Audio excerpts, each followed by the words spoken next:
Bueno, vamos a empezar con esta disertación. Como decían,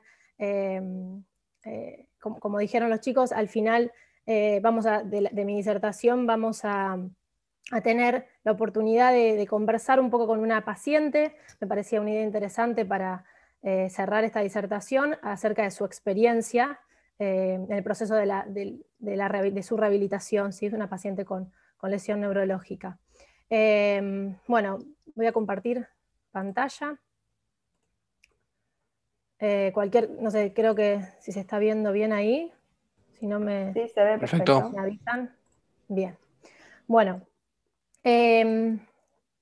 como bien dijeron, esta disertación lleva por nombre o por título Rehabilitación neurológica, desplegando el abanico terapéutico.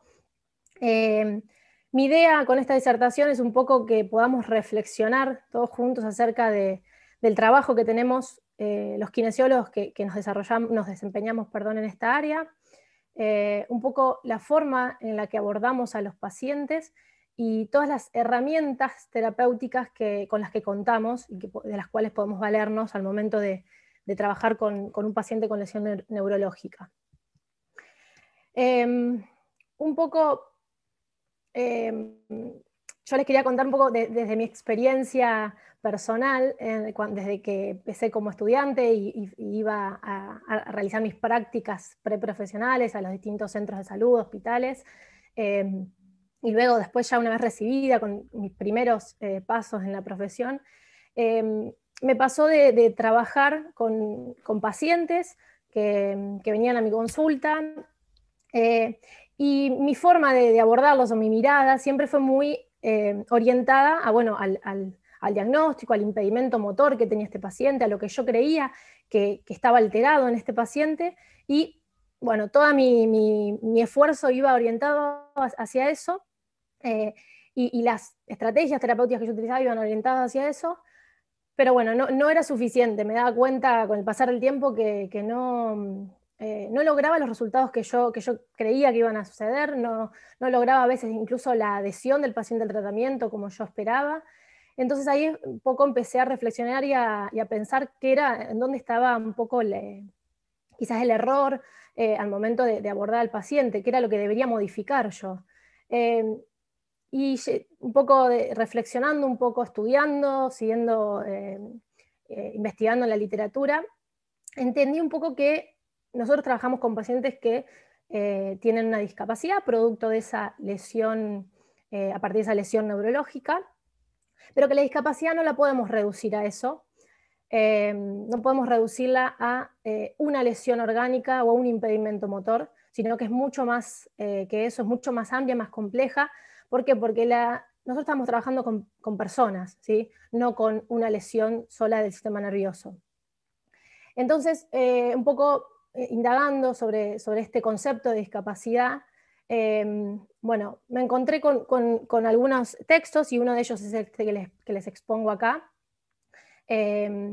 sobre los paradigmas y modelos sobre la discapacidad. Y un poco se los traigo para repensarlo, cómo el concepto de discapacidad ha ido evolucionando. En un principio, desde un modelo biomédico en el cual el paciente que tenía una discapacidad, o esa discapacidad era producto de la lesión y el déficit, ¿sí? O de la alteración en su movimiento. Entonces, nuestro rol como rehabilitadores era apuntar a ese déficit, intentar curarlo o reeducarlo en su movimiento, y de esa manera nosotros íbamos a lograr brindarle una mejor calidad de vida, que es el objetivo de toda rehabilitación o intervención terapéutica. Ahora, este modelo biomédico pone al paciente en un lugar muy pasivo, y al terapeuta o profesional de la salud, sea quien sea, nosotros, kinesiólogos, médicos, etcétera, desde un lugar superior, ¿sí? Respecto del paciente, es un lugar de que nosotros tenemos el conocimiento y nosotros le vamos a dar la posibilidad a este paciente de estar mejor, y que el paciente tiene que hacer lo que nosotros digamos para poder estar mejor y para poder solucionar o rehabilitar su déficit, su alteración, y de esa manera iba a lograr de vuelta tener calidad de vida. Ahora bien, este modelo biomédico dejaba, o era una forma, desde mi punto de vista, una mirada un poco reduccionista. A lo largo de los años, esto obviamente, bueno, ha ido avanzando, y ya hace varios años, y hoy el modelo con el cual podemos contar, es con el modelo biopsicosocial, ¿sí? En el cual nosotros sabemos que la discapacidad no es solo la lesión o el déficit, sino que es algo más complejo, como les mencionaba antes. Y fíjense, en el redondel, en esa especie de espiral, como quieran llamarlo, que tiene ahí, fíjense que tenemos varias dimensiones, ¿sí? Que conforman o que le dan entidad a esa discapacidad.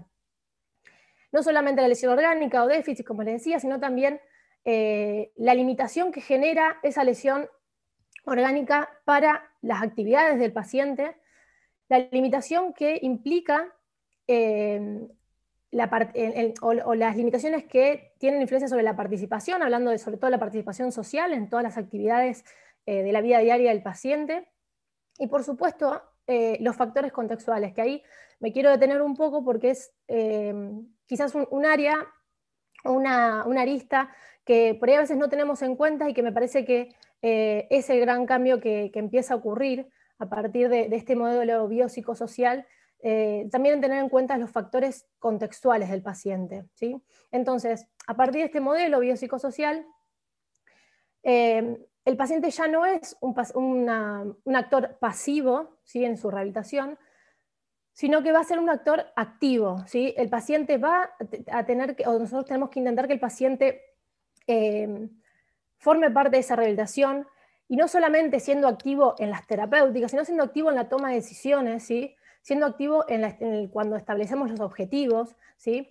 Entonces ya el profesional de la salud no es una persona que está por encima del paciente y que tiene todo el conocimiento. Por supuesto que nosotros contamos con ciertos conocimientos neurofisiológicos, biomecánicos, etcétera, todos los que quieran, que el paciente no cuenta, pero no alcanza con esos conocimientos, ¿sí? Nosotros también tenemos que dialogar con el paciente, conocer todos esos factores contextuales, factores personales y factores ambientales del medio donde el paciente se mueve.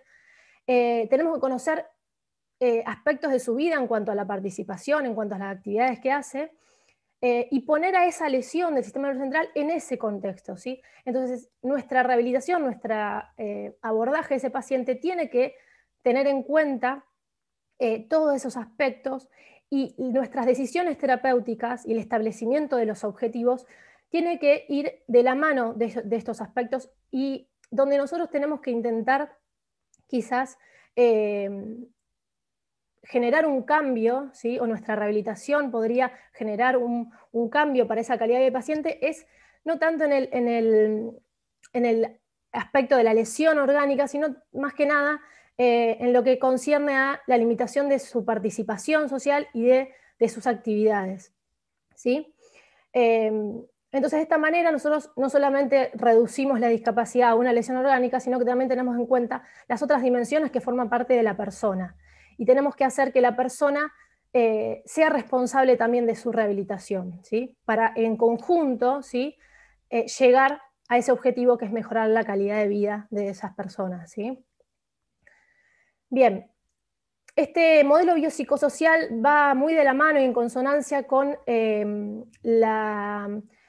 digamos, el modelo que plantea la CIF. Para aquellos que no lo conocen, es la Clasificación Internacional del Funcionamiento de la Discapacidad y la Salud, que plantea la OMS, la Organización Mundial de la Salud, perdón, a partir del año 2001, en donde empiezan a entender la discapacidad de esta manera, ¿sí? De acuerdo al modelo biopsicosocial. Y fíjense cómo en este esquema, en este cuadro, están todos estos aspectos que yo les mencionaba antes. Tenemos el aspecto de la función, de las estructuras corporales, lo que sería el dominio más orgánico y físico. Tenemos el dominio de las actividades, ¿sí? Y de la participación. Y fíjense cómo, fíjense el sentido de las flechas, cómo todo se interrelaciona junto con los factores contextuales, que pueden ser factores personales de esta persona, del paciente, y factores ambientales, es decir, el medio que lo rodea, su familia, amigos, y toda la sociedad en la que vive, etcétera, y cómo esto se interrelaciona constantemente y se influencian constantemente. Y de toda esta interacción dinámica y constante va a determinarse cuál va a ser esa condición de salud de ese paciente y sobre todo la percepción de salud que tenga ese paciente. ¿Sí? Entonces, nosotros podemos ahora correr un poco al paciente de ese lugar de enfermo, ¿sí? De ese lugar pasivo, que necesita ser tratado, a ser un actor, como les decía, activo, el cual nos va también a ayudar a guiar y guiarnos a nosotros como profesionales también en el tratamiento. Y nosotros, nuestra terapéutica tiene como objetivo, más allá de que nosotros nos basamos y conocemos mucho de funciones o de impedimentos motores o de biomecánica, neurofisiología, nuestro objetivo tiene que estar orientado a mejorar el nivel de participación y disminuir las limitaciones que tiene este paciente en sus actividades y en su participación, porque de eso va a depender la mejora de la calidad de vida, ¿sí? Todos nosotros siempre queremos ser independientes, queremos poder desempeñar todas las funciones que queremos en el día a día, ¿sí? Y de eso uno basa en eso su condición o su percepción de salud, no tanto en sí hay una lesión estructural, ¿sí? Entonces, un poco el cambio, un poco de paradigma desde el punto de vista del concepto de discapacidad, de cómo entendemos a nuestros pacientes, parte de esto, este es el fundamento, ¿sí?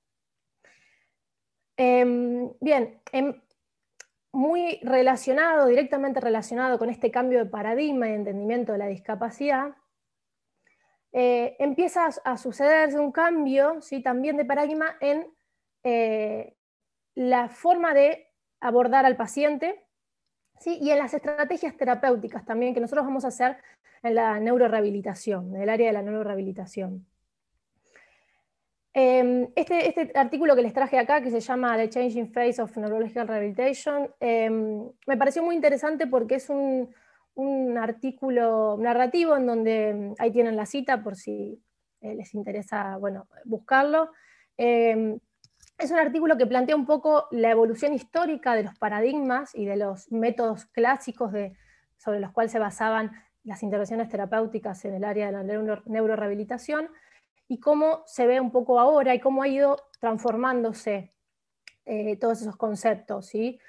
Un poco plantea que históricamente, o los primeros métodos de abordaje, se basaban mucho en una visión un poco más reduccionista de plantear que uno, a través de la facilitación de un patrón de movimiento normal, a través de la facilitación de un patrón postural normal y de la modulación del tono anormal que que la mayoría de nuestros pacientes tienen, uno podría generar o facilitar, permitir la aparición de estos movimientos normales, movimientos típicos, y que el paciente mejore su funcionamiento, ¿sí? Entonces, es una mirada un poco más tendiente o más acorde a este modelo también biomédico, de mirar solo la estructura, ¿sí? O el dominio físico. Con los años, diferentes autores, diferentes profesionales de la salud han ido estudiando el avance de la neurociencia también y el avance de las herramientas tecnológicas que hoy tenemos para estudiar el funcionamiento del sistema nervioso central, nos han ofrecido un montón de conceptos nuevos que hoy constituyen la base de nuestra tarea, de nuestra práctica diaria. Uno de ellos es el concepto de la neuroplasticidad, que bueno, ya hay bastante literatura sobre eso, seguramente muchos de ustedes ya saben de lo que hablo, pero la neuroplasticidad es esa capacidad que tiene el sistema nervioso de adaptarse no solamente ante una lesión, cuando ocurre una lesión, sino que la neuroplasticidad ocurre en todos nosotros, desde que somos pequeños, desde que nacemos, incluso hasta la vejez, ¿sí? Hasta cuando estamos en la tercera edad y cuando en los últimos años también pueden ocurrir cambios neuroplásticos y darse este fenómeno o proceso de neuroplasticidad. que es esta capacidad de adaptación que tiene el sistema nervioso de crear nuevas redes, crear nuevas células, reorganizar las ya existentes para generar o desempeñarse en una nueva función, ¿sí? Entonces, cuando uno va a hacer un deporte, por ejemplo, y empieza a aprender a practicar un deporte, ocurre esto de la neuroplasticidad, y también ocurre cuando una persona tiene una lesión de origen neurológico del sistema nervioso central, y como respuesta a esa lesión también ocurre estos cambios, ¿sí? Nosotros, gracias al avance, como les decía, de las tecnologías, podemos saber mucho más de cómo es que se da esta neuroplasticidad, ¿sí? Cómo es que nuestro sistema nervioso se vuelve a organizar o se reorganiza, y sabemos que puede hacerlo tanto de una forma positiva como de una forma negativa. ¿Sí? Puede haber una neuroplasticidad negativa y una positiva.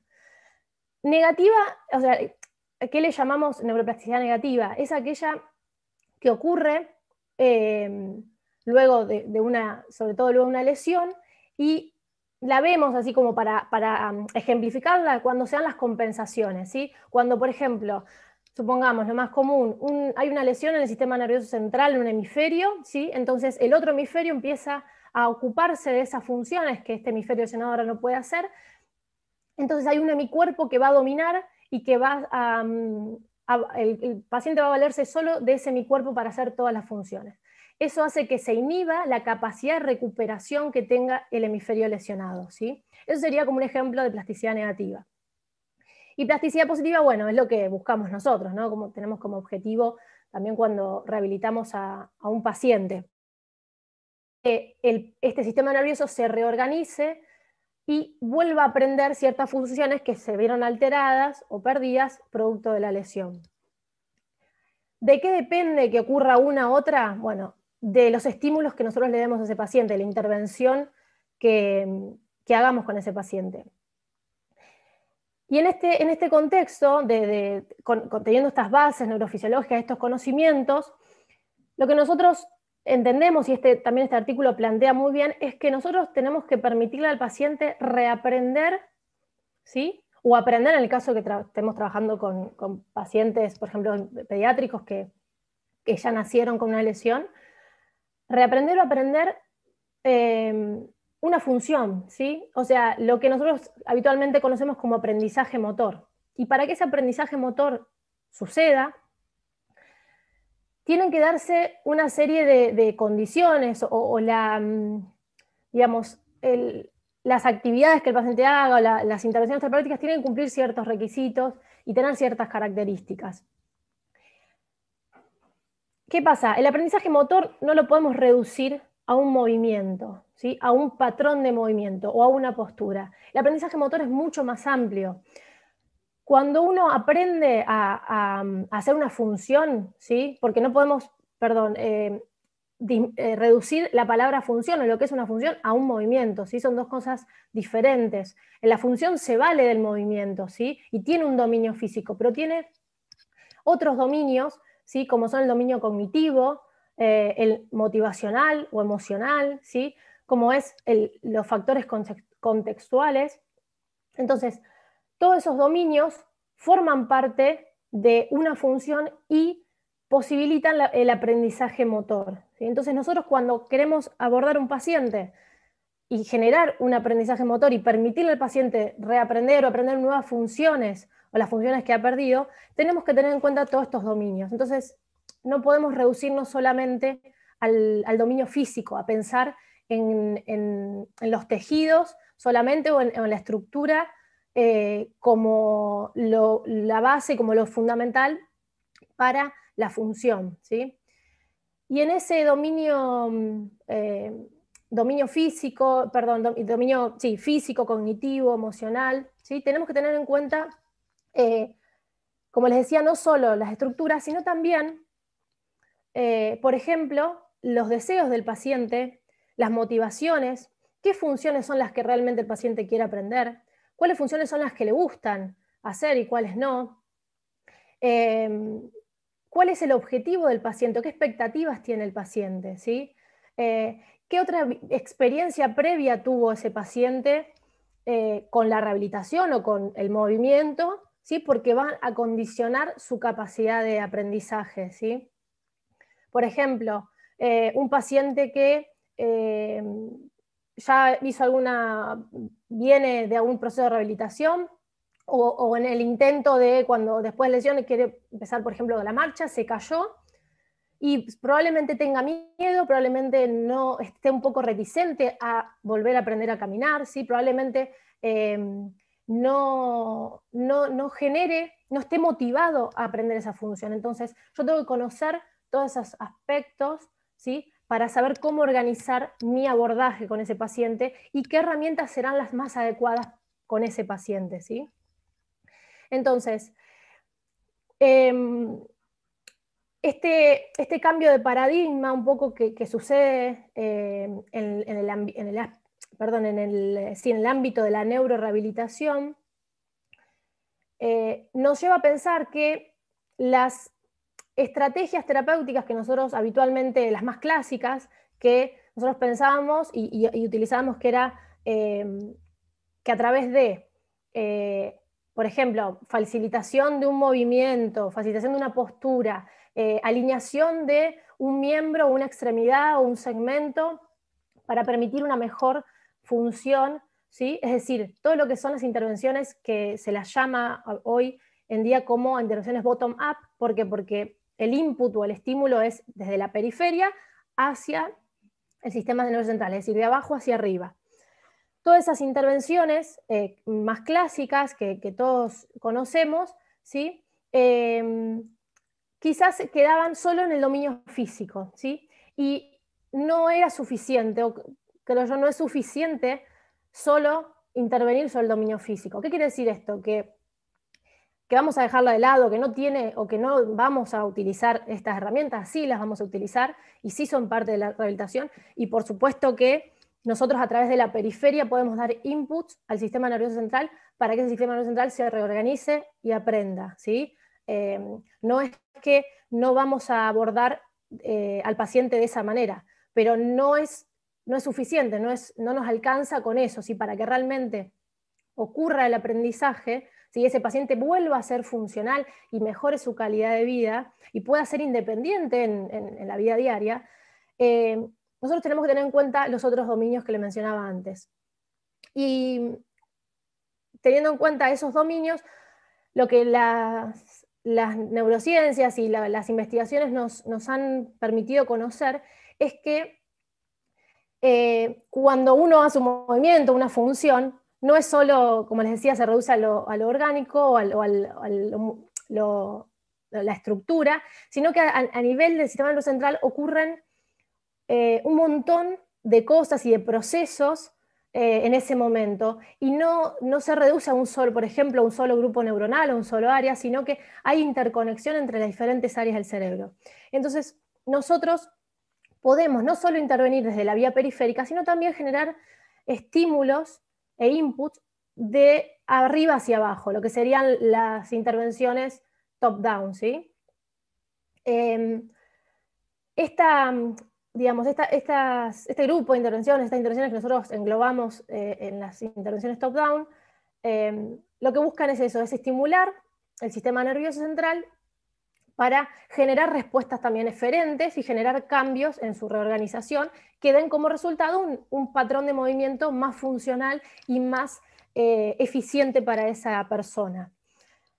Por ejemplo, nosotros conocemos que hay un grupo neuronal que seguramente también han escuchado, que es el grupo de neuronas en espejo, las cuales nos permiten aprender, por ejemplo, un movimiento o facilitar el aprendizaje motor, por ejemplo, a través de la observación del movimiento. Si el paciente me ve a mí cómo hago un gesto, y eso facilita a que el paciente luego lo pueda reproducir ese movimiento, ¿sí? Lo mismo sucede con las estrategias de imaginería motora o de terapia en espejo, ¿sí? Son todas estrategias que lo que hacen es generar ciertas activaciones a nivel del sistema nervioso central que luego van a facilitar el aprendizaje motor y esa reorganización de nuevas redes neuronales para determinada función, ¿sí? Estas estrategias, por supuesto, que se tienen que adecuar, como yo les decía, a las posibilidades cognitivas del paciente, ¿sí? Obviamente sabemos que hay pacientes que tienen algunas limitaciones cognitivas en las que quizás estas estrategias no sean adecuadas.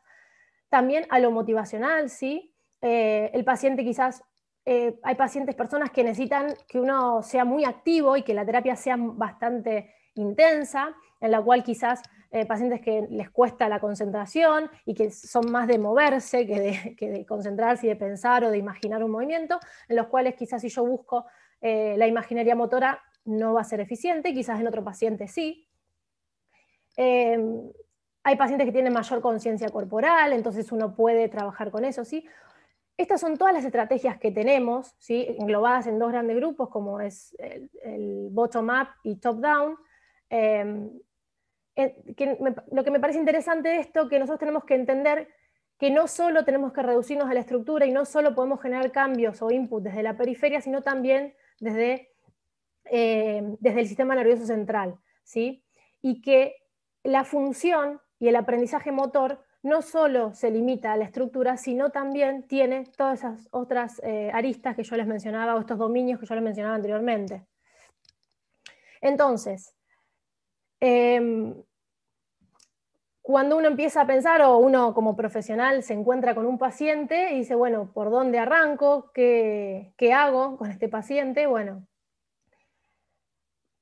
ahí como ven yo les puse un poco una diapositiva en donde ustedes pueden ver varios conceptos que me parecían interesantes, que forman parte de la rehabilitación, ¿sí? Y que forman parte de ese aprendizaje motor que nosotros queremos fomentar en el paciente. Ahora, para que ocurra, como les decía, este aprendizaje motor, nosotros tenemos que tener en cuenta, como ven acá, cuestiones físicas, ¿sí? Tenemos que tener en cuenta aspectos emocionales, y algo que me parece interesante de destacar es la educación que nosotros hagamos de este paciente. Y la educación no es decirle, contarle y volcarle todo nuestro conocimiento sobre su patología, ¿sí? No es solo eso, no es solo contarle qué es lo que le sucede. La educación también es charlar con el paciente, conocer cuáles son sus expectativas, discutir cuáles van a ser los objetivos terapéuticos, explicarle, ¿sí? Cómo va a ser el proceso de rehabilitación, poder establecer objetivos terapéuticos reales y a corto plazo. ¿Por qué? Porque si yo establezco un objetivo terapéutico muy ambicioso y muy a largo plazo, probablemente el paciente se frustre el primer, segundo, tercer mes, ¿sí? Si el paciente tuvo una experiencia previa, por ejemplo, con otros terapeutas o otros espacios de rehabilitación, nosotros debemos conocer cuál fue su experiencia, qué información le dieron, porque esa información que le hayan dado y esa experiencia que haya tenido seguramente va a condicionar la forma en que el paciente llega a mí, al espacio terapéutico donde estoy yo, y probablemente condicione el desenvolvimiento de ese paciente, ¿sí? Y quizás yo le propongo una actividad en la cual ese paciente ya tuvo una experiencia mala previa y probablemente se va a predisponer mal para hacer esa actividad, o directamente me va a decir que no la quiere hacer, ¿sí? Entonces, esa educación que hagamos del paciente me parece que es fundamental, ¿sí? Y que debe acompañar todo el tiempo nuestro abordaje, ¿sí? El proceso de rehabilitación y nuestro trabajo con el paciente. Nosotros también podemos trabajar, como les decía, desde el punto de vista físico, ¿sí? Porque también lo tenemos que abordar, no es que, como les decía, lo vamos a dejar de lado.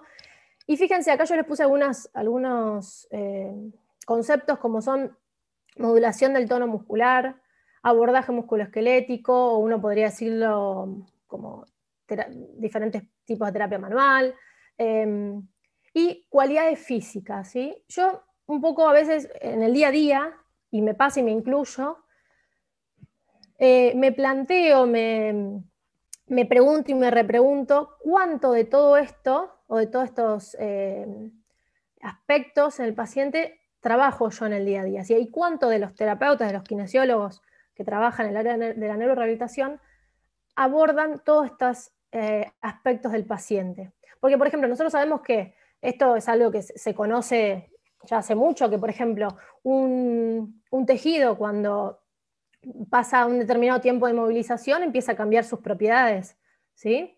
Que las cualidades físicas, como son la capacidad respiratoria, la capacidad de resistencia, de fuerza, todo eso también disminuye al poco tiempo de inmovilización o de disminuir el nivel de actividad, ¿sí? Entonces, si nosotros estamos trabajando con una persona, ¿sí? ¿Por qué no pensar también en sus cualidades físicas, en el abordaje de algunos tejidos, ¿sí?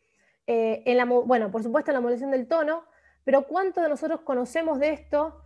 ¿Cuántas intervenciones o herramientas usamos para intervenir sobre esto que van a terminar influyendo en su aprendizaje motor? ¿Sí? Porque por más que una persona tenga capacidad de movimiento, supongamos en un miembro superior parético, y pueda generar un movimiento más eficiente, pero si no tiene fuerza o no tiene resistencia en esos músculos, probablemente haga 2 movimientos eficientes y al tercero ya se cansó y ya no lo puede seguir haciendo. Entonces no es algo funcional ese patrón de movimiento, ¿sí? O lo mismo con la marcha, ¿sí? Camina en un patrón más eficiente durante 50 metros y ya después se cansa, ya se fatigan los músculos o empieza a agitarse, ¿sí? Entonces, también tenemos que tener en cuenta las cualidades físicas, tenemos que tener en cuenta el trabajo sobre los tejidos, ¿sí? Para permitir, por ejemplo, rangos articulares. Y en cuanto a la modulación del tono muscular, por ejemplo, las estrategias más conocidas o que todos conocerán es la utilización, por ejemplo, del Botox, ¿sí? Pero hoy hay otras herramientas que son muy interesantes y que son bastante beneficiosas y bastante positivas desde el punto de vista costo-efectivo, ¿sí? No tan invasivas, que tampoco conocemos demasiado, que no las utilizamos, ¿sí? Y en este punto quiero un poco dejárselos como una pregunta e incluso hacer como una autocrítica de cuántas herramientas o distintos tipos de intervenciones para abordar lo que es la facilitación, para hacer educación, para abordar el tono muscular, para abordar las cualidades físicas, para promover ese aprendizaje motor, cuántas herramientas nosotros conocemos, cuánto conocemos de su eficacia, ¿sí? En definitiva, cuánto o en qué grado nosotros basamos nuestro trabajo diario, nuestra clínica diaria en la evidencia, ¿sí? Y en esto de la evidencia me refiero a no solo porque haya artículos, haya trabajos que hayan demostrado que determinada intervención puede ser eficiente o puede ser eficaz para abordar determinado aspecto del paciente, sino que porque evidencia hay de todo, artículos hay de todo. Yo busco lo que sea y voy a encontrar seguramente algún artículo que avale cierta práctica, ¿no? Pero obviamente nosotros tenemos que tener una capacidad de lectura y de recurrir a la evidencia de calidad, ¿sí?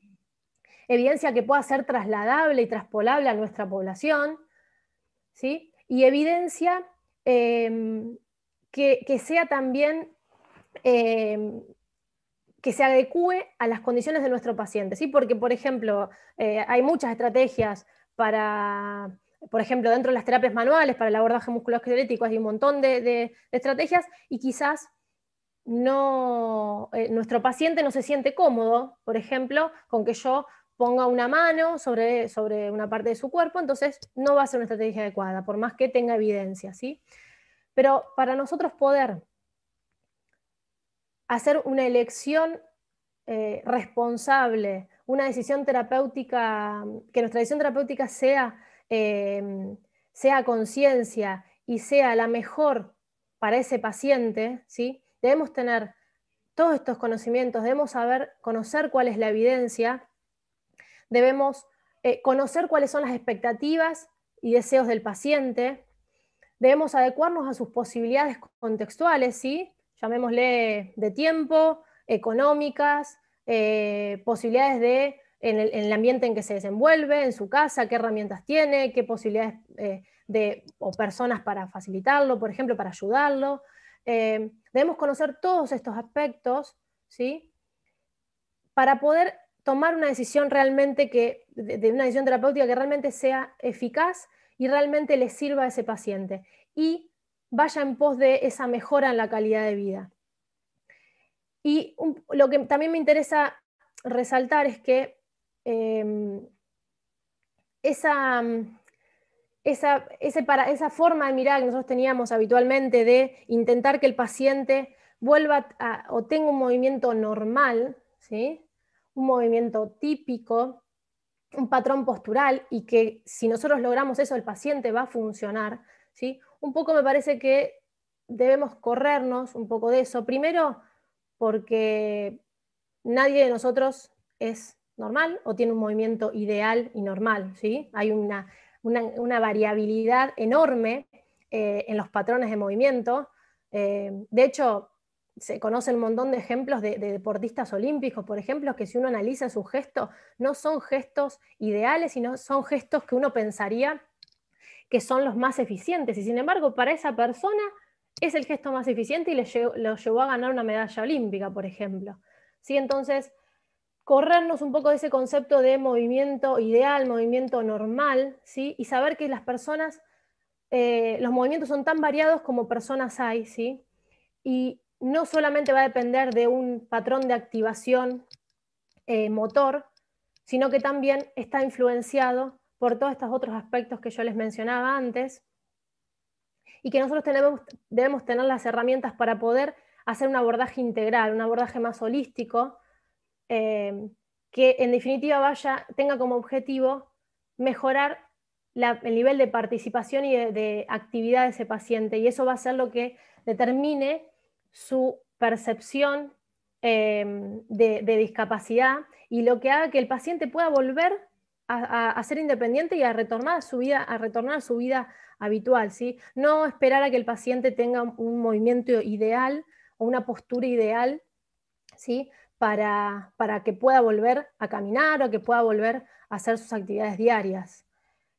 Con esto no es que estoy avalando la compensación o que el paciente se mueva como pueda o de forma estereotipada, ¿no? Quiero dejarlo en claro, pero sí saber que no existe ese movimiento ideal y ese movimiento normal. Nadie de nosotros lo tiene, entonces ¿por qué se lo vamos a pedir al paciente? Debemos conocer al paciente, ver cuáles son sus posibilidades, no solamente desde el punto de vista físico, sino también cognitivo, cuáles son sus motivaciones, cuáles son sus deseos, si le interesa o no caminar, si le interesa o no marchar.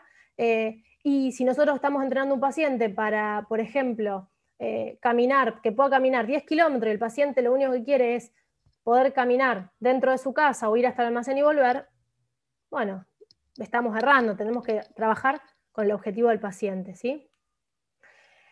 Un poco acá lo que les quería traer, esto que les mencionaba antes, de la práctica basada en la evidencia, que es hacia donde un poco me parece que debemos intentar llevar la neurorehabilitación, acercarnos a la práctica basada en evidencia. Lo que hice fue una búsqueda muy sencilla, muy rápida. Puse en PubMed, como ven ahí, que es una de las fuentes de búsqueda de literatura científica, y puse algunos conceptos como disparadores, términos libres, para mostrarles que en una búsqueda rápida uno puede, fíjense, acá por ejemplo, yo busqué dry needling, que es punción seca, y espasticidad.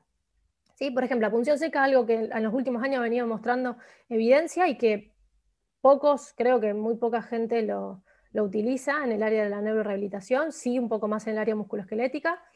Fíjense, todavía no hay muchos resultados, 19, pero si ustedes van a leer, hay algunos estudios de calidad que ya lo ofrecen. Entonces, ¿por qué no probarlo, ¿sí? Con aquel paciente que uno considere que se podría beneficiar, ¿sí? Por ejemplo, realidad virtual y neurorehabilitación. Fíjense la cantidad de resultados. Por supuesto que uno debería empezar a filtrar, obviamente, de acuerdo a la patología, etc.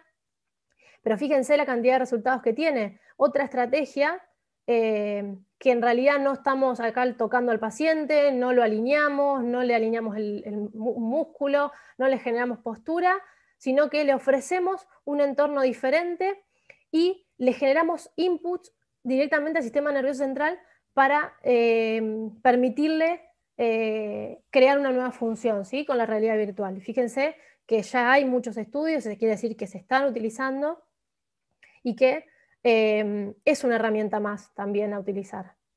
Lo mismo con la terapia en espejo, ¿sí? Algo que quizás conozcan un poco más ustedes, ¿sí? Es mucho más también sencilla de realizar que, bueno, que quizás la realidad virtual, pero también es otra estrategia dentro de esas top-down, ¿sí? Y lo que les mencionaba antes, el trabajo el entrenamiento de resistencia y aeróbico, ¿sí? Algo que habitualmente no se habla en la neurorehabilitación, el abordaje de las cualidades físicas, el entrenar al paciente en resistencia y el trabajo aeróbico, ¿sí? ¿Por qué no hacerlo si es una persona que probablemente por su lesión disminuyó muchísimo su capacidad de movimiento y en consecuencia no solamente tenemos una lesión en el sistema nervioso central, sino que eso me va a desencadenar un montón de adaptaciones y disminución de su capacidad física? Entonces, ¿por qué no trabajar esto? ¿Por qué no beneficiarnos de este entrenamiento? ¿Y por qué no darle al paciente también, o pensar en el paciente en sus cualidades físicas que son necesarias para moverse, para desenvolverse también, ¿sí? Con esto un poco lo que les quería demostrar, o mostrar en realidad, es que si uno va a la literatura hay muchísimas herramientas que están demostrando eficacia. Por supuesto hay que analizar la literatura, hay que ver si es traspolable a nuestra población, hay que analizar, como les decía, el contexto del paciente y ver cuál es la más adecuada, pero tenemos un montón, ¿sí? Y muchas veces en el área de la rehabilitación nos quedamos con 2 o 3 nada más, y creemos que podemos tratar a todos los pacientes solo desde una mirada, desde este lugar, con esta herramienta, y nos paramos desde ahí. Y yo creo que cuando uno se reduce a una sola, a un solo concepto, a una sola forma de verlo, ocurre un sesgo, ¿sí? Se pierde de todo lo demás que ocurre alrededor. Y no podemos igualar a todos los pacientes y pensar que todos los pacientes van a responder igual con una sola forma de abordaje. Entonces, me parece que, por eso el título de la charla, Desplegando el abanico terapéutico, me parece que las opciones terapéuticas que tenemos son muchísimas más amplias de las que hoy en día se utilizan, y me parece que es momento de reflexionar sobre esto y de empezar a incluirlo en nuestra práctica diaria, porque nuestro trabajo y nuestra función, nuestra responsabilidad es brindarle al paciente la mejor oportunidad, ¿sí? Y si nosotros nos sesgamos y nos quedamos con una sola opción, probablemente estemos limitando sus posibilidades, y nosotros seamos los que limitemos su potencial de recuperación, ¿sí? A modo de conclusión final, para ir cerrando un poco, que no quería que sea demasiado extensa, porque me interesa tener tiempo para la charla con esta paciente, puse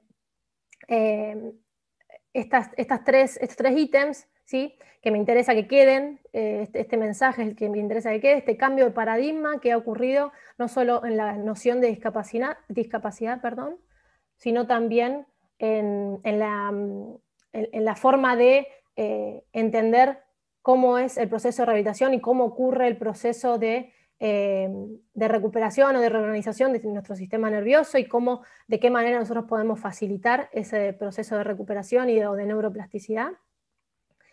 Entender esta posibilidad de diversificación de las opciones terapéuticas, ¿sí? Y me parece importante, que es un trabajo y es un desafío para todos los que estemos en este área, es intentar acercar la neurorehabilitación a la práctica basada en la evidencia, ¿sí? Y empezar a fundamentar y sustentar nuestras decisiones terapéuticas un poco también con esto, con la evidencia que hay, ¿sí? Bueno, por mi parte, no hay mucho más. Les agradezco muchísimo que me hayan escuchado. Ahí les dejé mis contactos en las redes. Y ahora, bueno, esperen, voy a dejar de presentar. Ahora la idea es, bueno, invitar, creo que está por ahí, a esta paciente, Diana Travesani, se llama ella. No sé si alguien quiere hacer alguna pregunta antes de proceder a esta charla con ella, esta paciente. No sé los Hay, chicos. hay una pregunta en el chat, Meli, si querés te leo, Ujú. que dice, ¿la realidad virtual entraría en los estímulos top-down? Sí, exactamente, sí. Se ha demostrado que la realidad virtual, o lo que hoy se piensa que la realidad virtual genera, bueno, a través de la observación, a través de generar un entorno diferente, o introducir al paciente en un entorno simulado, genera activación de ciertas áreas corticales, o sea que entonces nosotros estaríamos estimulando el sistema nervioso desde arriba hacia abajo. Y además, otro aspecto que me parece interesante de la realidad virtual es la adhesión que genera con el paciente, ¿sí? La adhesión al paciente al tratamiento es fundamental, ¿sí? Eh, y, y la realidad virtual es algo totalmente, mucho más lúdico, mucho más atractivo para los pacientes. Obviamente puede que a alguno no le guste, sobre todo con gente más grande por ahí a veces los marea, les resulta un poco, obviamente como muy tecnológico para lo que ellos están acostumbrados, entonces bueno, obviamente hay que saber elegir con quién, ¿no? Pero la verdad que eh, resulta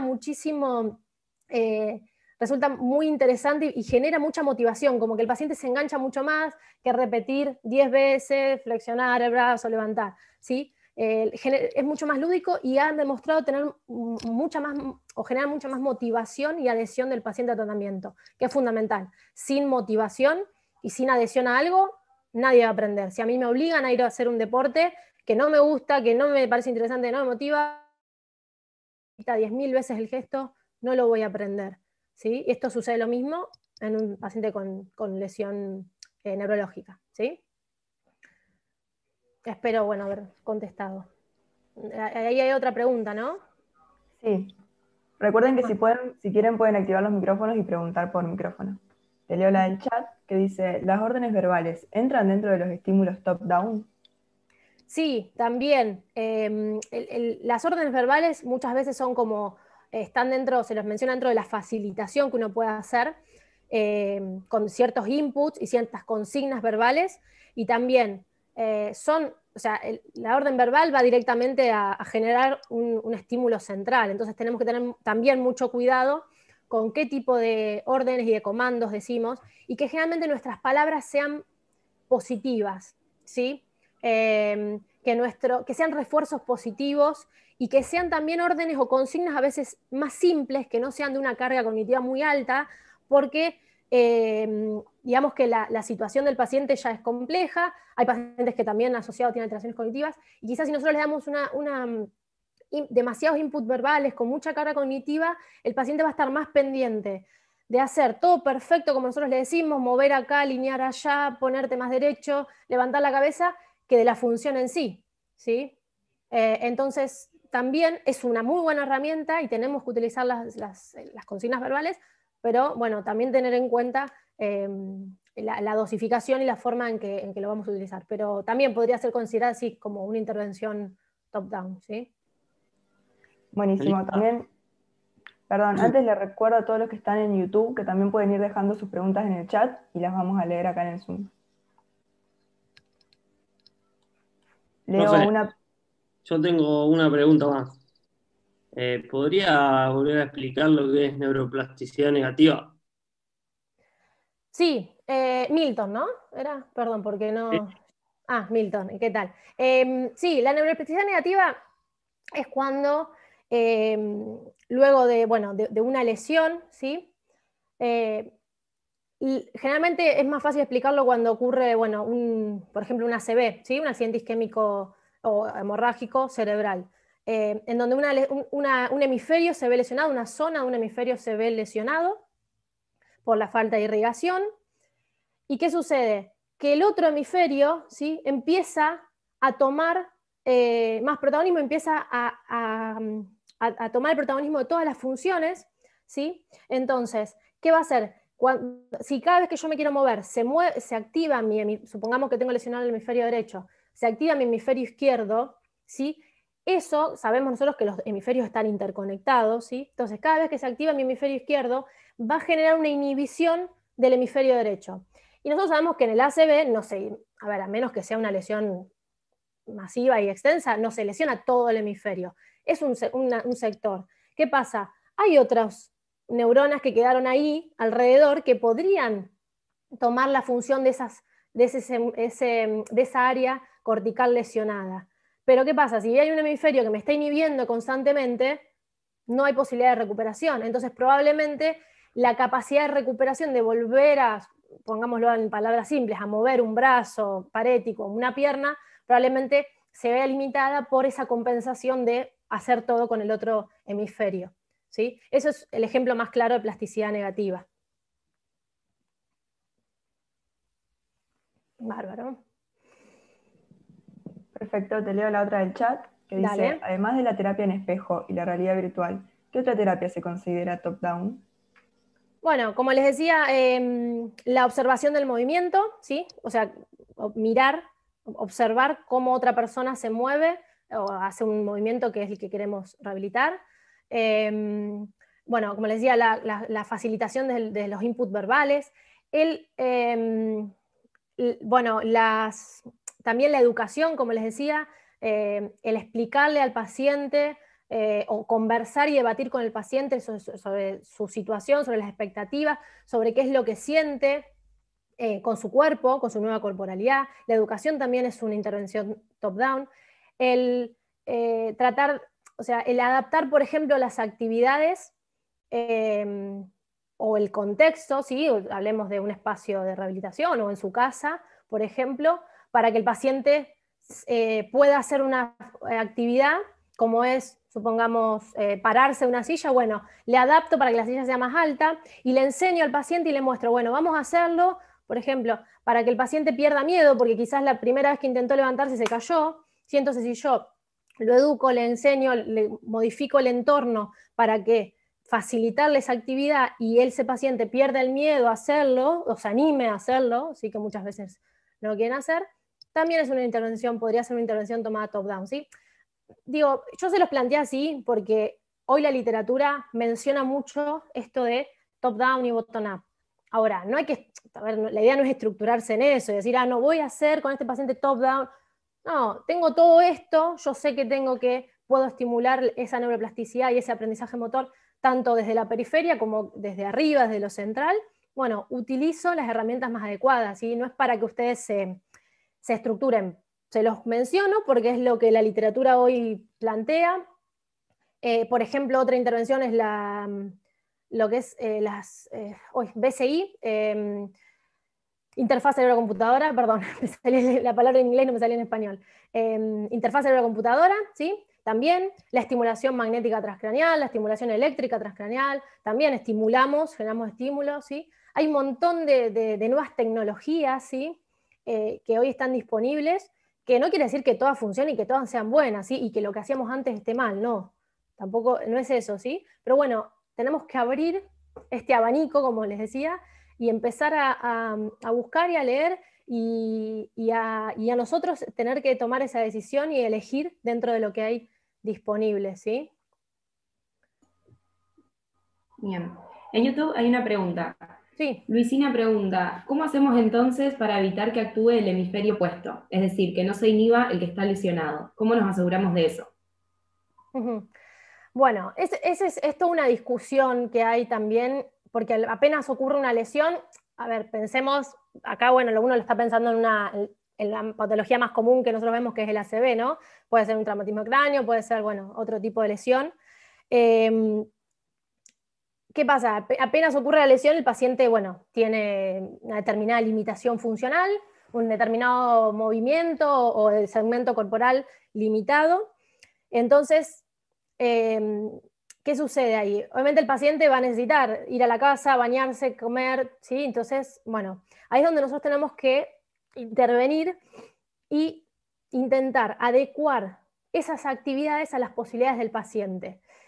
Y hacerle entender también que no tiene que ser independiente ya, hoy, después de la lesión, ¿sí? Entonces, ¿por qué? Porque si nosotros le decimos al paciente, no, vos tenés que comer solo, tenés que cambiarte solo, tenés que hacer todo solo, intentaba mover el otro brazo, probablemente, supongamos, hablando de el brazo mucha respuesta en los primeros días no tenga, y el paciente empieza a hacer todo con el otro de mi cuerpo, que es con el que puede hacer, porque el paciente quiere ser independiente, y está perfecto, y nosotros tenemos que ayudarlo a eso. Ahora, tenemos que poder manejar las ansiedades del paciente, ir llevándolo progresivamente para que no, para que como objetivo tenemos la independencia y la calidad de vida, pero hacerle entender que lleva todo un proceso, que entonces no se apure a querer cambiarse solo y hacerlo todo con el brazo endosano, ¿sí? Obviamente podemos ayudarlo y adaptar algunos espacios en su casa o las actividades para que el paciente pueda hacerlo. Si tenemos la ayuda de un familiar, también solicitarle esa ayuda, ¿sí? Pero intentar que el paciente no compense desde un principio todo con el lado sano, porque eso va a ser lo que genere la neuroplasticidad negativa.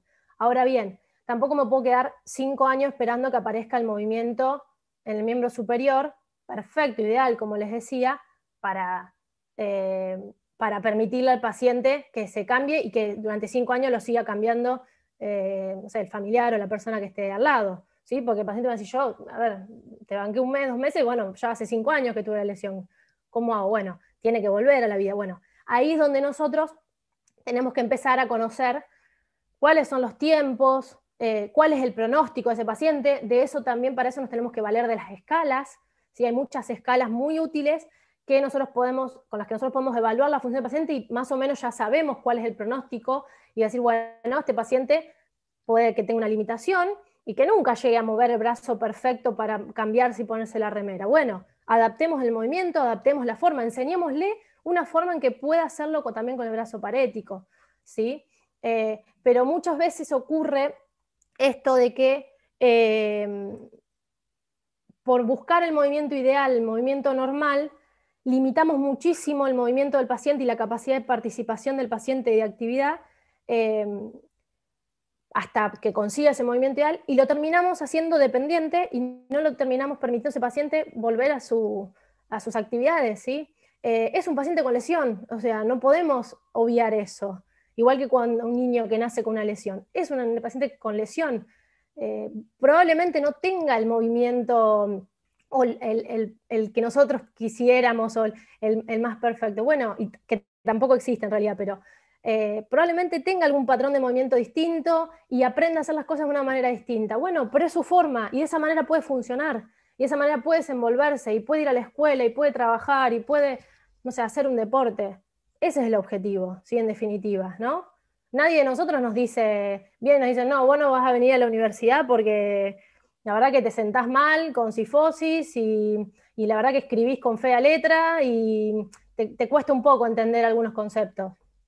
No, ¿sí? Vamos, y cada uno va con las posibilidades que tiene y con las herramientas que tiene y se desenvuelve en la vida. Bueno, esto un poco también es pensarlo de esa manera en el paciente. Es una persona que tiene que desenvolverse en la vida, no es solo una lesión o un patrón de movimiento estereotipado. ¿Sí? Bueno, me explayó un montón. Perdón. No, quedó todo muy claro. Te leo otra pregunta del chat de Agustín, Sí. que dice, para tener una plasticidad del hemisferio dañado, ¿tendríamos que dar estímulo tanto periféricos como centrales del lado dañado? Sí, tal cual, tal cual. Nosotros tenemos, o sea, es un sistema nervioso que, como dice bien, está dañado, ¿sí? Sufrió una lesión y se va a reorganizar. Ahora, de alguna manera se va a reorganizar, ¿sí? Depende de qué estímulo reciba, porque nosotros cuando nacemos también, nuestro cerebro no nacemos sabiendo caminar o sabiendo escribir, ¿sí? Recibimos, ¿sí? Estímulos que hacen que aprendamos. Bueno, esto es lo mismo. El paciente tiene que reaprender. Y vamos a necesitar no solamente estímulos periféricos, sino también estímulos centrales, ¿sí? Esto que les decía, lo cognitivo, lo motivacional, ¿sí? O sea, piénsenlo como un aprendizaje motor, desde ese punto de vista, ¿sí? Tenemos que reaprender, y todos los estímulos, los inputs adecuados y en la dosis adecuada van a facilitar esa reorganización del sistema nervioso central que se dañó, ¿sí? Obviamente depende de la lesión, tendrá más potencial o menos potencial de reorganización y de recuperación, por supuesto, ¿sí? Bien. Tengo una duda. ¿Se Sí. escucha? Sí, sí. Por ejemplo, una intervención bottom-up, o sea, del sistema periférico al central, ¿también se Sí. puede considerar una intervención top-down? Porque, por ejemplo, yo hago una facilitación, una liberación facial, una movilización.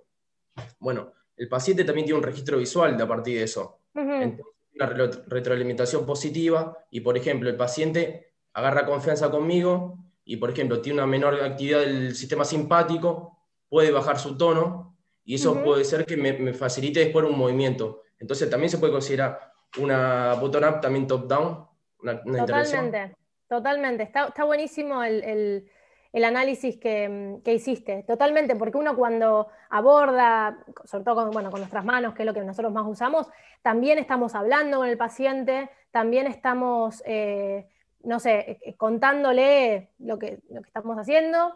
Entonces, todo, nosotros por ahí a veces no nos damos cuenta, pero cada uno de esos estímulos, lo que ve el paciente, lo que siente, lo que escuchó, no sé, hasta incluso cómo está, les diría, ambientado el espacio donde nosotros hacemos terapia, ¿sí? Todo eso va a influir, ¿sí? En ese aprendizaje.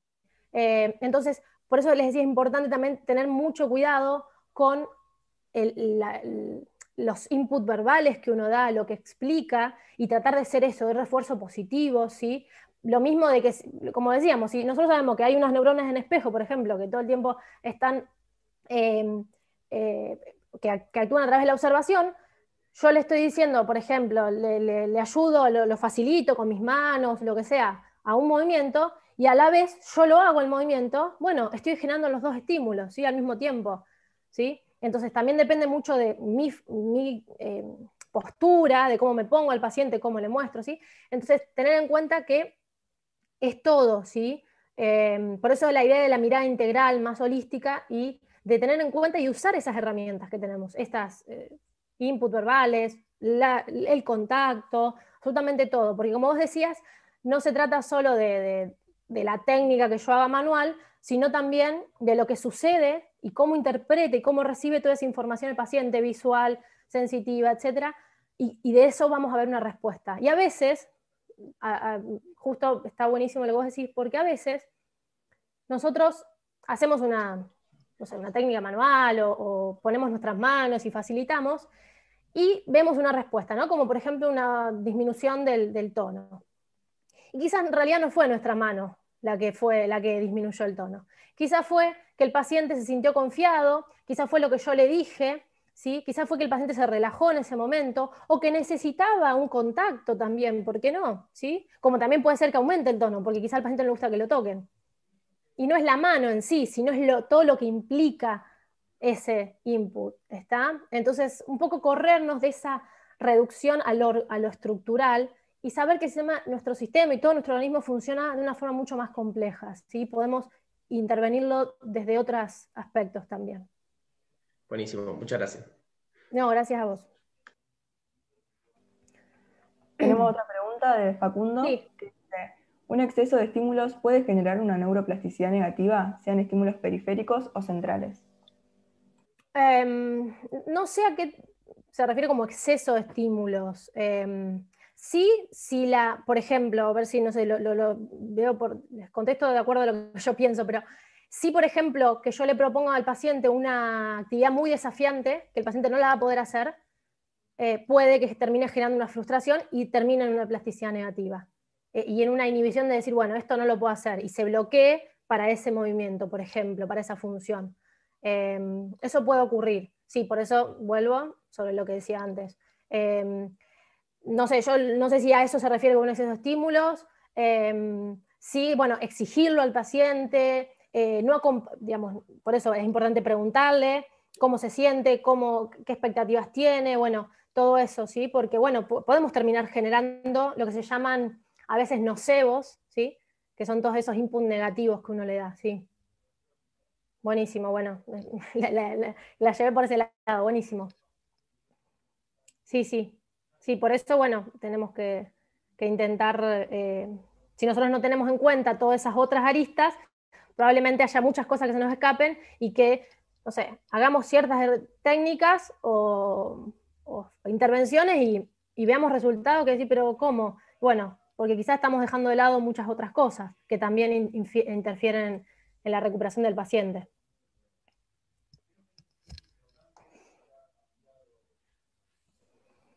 Bueno, no sé si hay algo más, si no... Bueno, Diana, ¿estás por ahí? Bueno, la idea es hacer algo, es muy breve, me pareció interesante, sobre todo como es una jornada de estudiantes, me parecía muy interesante escuchar desde el lado de un paciente cómo vive el proceso de rehabilitación, ¿sí? Sobre todo, bueno, teniendo en cuenta que por ahí algunos de ustedes todavía, bueno, están en las prácticas o, bueno, todavía no han tenido tanta experiencia con pacientes, me parecía interesante que ella un poco nos cuente su experiencia, ¿sí? Como paciente. Ella, bueno, creo que está ahí. Diana Traversani, no sé si, a ver. Ahí está. Sí, perdón. No está bien. Me había quedado sin internet. No hay problema. Diana, bueno, es paciente, trabaja conmigo, estamos trabajando hace un tiempo juntas. Ella, a partir de un accidente, sufre una lesión en su sistema nervioso que hoy le deja como secuela una dificultad en la marcha que hace que tenga que usar una asistencia técnica de bastones canadienses, ¿sí? Y bueno, ella hace años, y órtesis, y una órtesis en uno de los miembros inferiores. Hace varios años que sucedió esto, yo la empiezo a atender luego, si ella previo tuvo otras experiencias, y bueno, me pareció, la invité para que ella nos dé su experiencia, y me pareció muy interesante nombrar esta charla, así como mi charla tuvo un título, nombrar esta charla con Diana, con una frase que ella suele decir mucho, que yo la aprendí de ella, que me encantó, me pareció muy interesante, que es desromantizar la discapacidad, ¿sí? Entonces, bueno, antes que nada, Dai, te agradezco un montón el tiempo y que estés acá, y la predisposición. Y te pregunto, un poco nosotros lo hemos hablado, pero para que también los chicos, todos los que están escuchando, lo conozcan, ¿qué significa desromantizar la discapacidad? Bueno, por empezar, hola a todas las personas que estén del otro lado. Por seguir, me encantó toda tu charla, sabes que soy muy curiosa y que me encanta escucharte, y me encontré en muchas de tus palabras, me encontré recordando mucho de todas nuestras días, muchos de nuestros días juntas y de nuestras técnicas o terapias. Digo nuestra porque sé que todo el tiempo es algo que es un ida y vuelta y que lo acordamos. Bueno, desromantizar la discapacidad, yo lo tomo desde el lado del romanticismo. Cuando vos romantizás algo, vos lo elevás, lo subís a un pedestal, vos aplaudís básicamente todo lo que esa persona haga, como pensándola como algo que es solamente mérito, desde la meritocracia, como si es solamente algo mérito propio y sin considerar todos los factores del entorno. En tanto a desromantizar, como a deconstruir ese romanticismo, a desromantizar la discapacidad, en torno a que la discapacidad es una identidad que se suele elevar mucho a un pedestal de pobrecita o de guerrera, al menos así me han convertido a mí a nivel sociedad, sobre todo, y es algo que a mí me molestaba mucho, porque eran los mayores titulares que se usaban cuando salían noticias de mí, y realmente me jodía, porque yo no me consideraba una pobrecita ni una guerrera, entonces yo decía, no, hay que desromantizar, porque no es que me aplauden a mí como la gente te para en la calle y te felicita por subirte a un colectivo que no está adaptado, o ir a un bar que no tiene accesibilidad, y vos decís, no me tenés que felicitar a mí por hacer una meritocracia de mi cuerpo, hacer un exceso de esfuerzos cuando no debería ser así, cuando en realidad lo que deberíamos cuestionar es nuestro entorno, nuestra sociedad y la falta de accesibilidad que hay, porque es eso, justamente lo que plantea el modelo social de la discapacidad, es eso, que la discapacidad no es individual, sino que radica en esa interacción de nuestra corporalidad con la particularidad que tenga, con las barreras de ese entorno. A eso hoy es como, porque aparte de la romantización de la discapacidad genera un porno inspiracional. El porno inspiracional es un concepto abogado por Stella Young, que que dice que es como que las otras personas, y es lo que realmente pasa, porque realmente pasa, de que la otra persona te toma como ejemplo de vida, como ejemplo de superación, o como cuando están, por ahí pasa también cuando uno está muy caído anímicamente, viene y te dice, a ver, que es como si te lamiera para tu identidad, para poder sentirse mejor porque no es rengo, sentirse mejor porque no es ciego, sentirse mejor porque no le toca salir a la calle y tener que encontrarse con toda esta sociedad tan capacitista y normativista, y no le toca, entonces, y no le toca sentirse excluido, no le toca sentirse anormal. Entonces a eso, y eso pasa y pasa mucho. Ujú. Bien, sí, un poco esa también ejerce una presión, ¿no? sobre ustedes, porque incluso a la persona con discapacidad es la que tiene que esforzarse para demostrar que puede, ¿no? Entonces, Claro. hasta incluso eso, y vos decís, ¿por qué yo tengo que demostrar, ¿no? Sí, sucede mucho, y bueno, me parece interesante esto que vos planteás y que tiene que ver con esto del modelo social, de entender que la discapacidad no se reduce y no es resultado directo de la lesión o de esa nueva condición física, sino que tiene que ver con la interacción con el contexto social, con las condiciones en las que uno se mueve. Y en eso todos somos partícipes, ¿sí? No solamente no queda para la persona con discapacidad que se las arregle, sino todos debemos ser partícipes, hacernos cargo de también en la sociedad donde vivimos, eh, para facilitar, obviamente, y generar que ese paciente, que esa persona, perdón, no tenga que esforzarse por volver a ser igual y ser igual al normal, sino que, bueno, que pueda vivir y desenvolverse con su nueva condición, ¿sí? Bueno, Dai, vos has pasado por diferentes espacios de rehabilitación, no has tenido diferentes también terapeutas o kinesiólogos. Entonces a mí la pregunta que te quería hacer era, ¿cómo te ha ido influenciando esa experiencia o esas diferentes experiencias que has tenido con diferentes terapeutas, entendiéndolo, bueno, desde la forma en que te abordaban, desde la forma en que entendían qué era lo que te sucedía a vos, ¿sí? ¿Cómo te ha influenciado eso? Uno como paciente mama mucho el posicionamiento que tiene el terapeuta, incluso las energías también que tiene, y también uno se mide a partir de eso, porque vos construís una identidad frente a esa mirada de esa otra persona, y vos también te vas midiendo según cómo esa otra persona te mira. Yo he tenido terapeutas sinceramente increíbles.